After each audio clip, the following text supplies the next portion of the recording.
بہت سارے ساتھی کمنٹس کر رہے ہیں لال مسجد کے حوالے سے۔ میں دعا ہی کر سکتا ہوں کہ اللہ تبارک و تعالی لال مسجد کے انتظامیہ کو کوئی بہتر فیصلہ کرنے کی توفیق عطا فرمائے، اور آپ لوگوں نے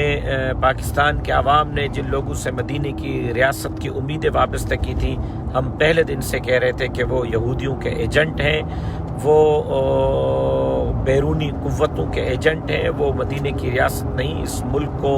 کسی اور ایجنڈے پر لے کر جانا چاہتے ہیں، اور اس کا عملی مظاہرہ وہاں نظر آ رہا ہے۔ پہلے بھی جو لال مسجد میں ہوا ہم نے اس کی مذمت کی، میرے والد اس کمیٹی کے ممبر تھے، سینٹ کے اندر میرے والد کی تقریر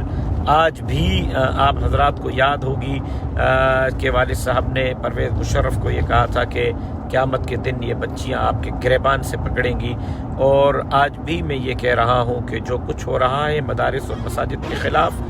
بہت ہی غلط ہو رہا ہے۔ جمعیت علماء اسلام سنجیدگی سے ان معاملات کو دیکھ رہی ہے، سوچ رہی ہے، صرف دیکھ اور سوچ نہیں رہی، عملی طور پر جہاں جو ہم سے ہو سکتا ہے ہم اپنا کردار ادا کر رہے ہیں۔ لیکن ہم نے تمام مدارس کی جنگ لڑنی ہوگی، تمام مساجد کی جنگ لڑنی ہوگی، ملک کے اسلامی نظام کی جنگ لڑنی ہوگی، قائدیانیت جو بڑھ رہی ہے اس کو دیکھنا ہوگا۔ آج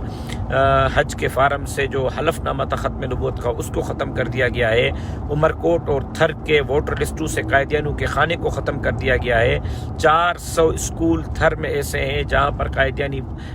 نے قائم کیے ہیں، اور معصوم بچوں کو سیرت کے مضامین نکال کر غلام محمد قائدیانی پڑھایا جا رہا ہے۔ وہ تمام ایجنڈے ہیں جس کے لیے جمعیت علماء اسلام اس وقت میدان میں ہے، اور عملی طور پر جمعیت علماء اسلام میدان میں کھڑے ہو کر ان ظالم حکمرانوں کو للکار رہی ہے، اور انشاءاللہ العزیز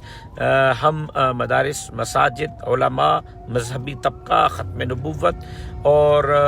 اس طرح کے تمام چیزوں کی حفاظت کریں گے، چوکیداری کریں گے، اور انشاءاللہ العزیز ان ظالم جابر حکمرانوں سے وطن عزیز پاکستان کو نکالیں گے، اور اس ملک کے اندر اسلامی فلاحی ریاست بنانے کے لیے اپنا جمہوری آئینی کردار ادا کرتے رہیں گے، اور اس ملک کے اندر انشاءاللہ العزیز اسلامی نظام نافذ کریں گے۔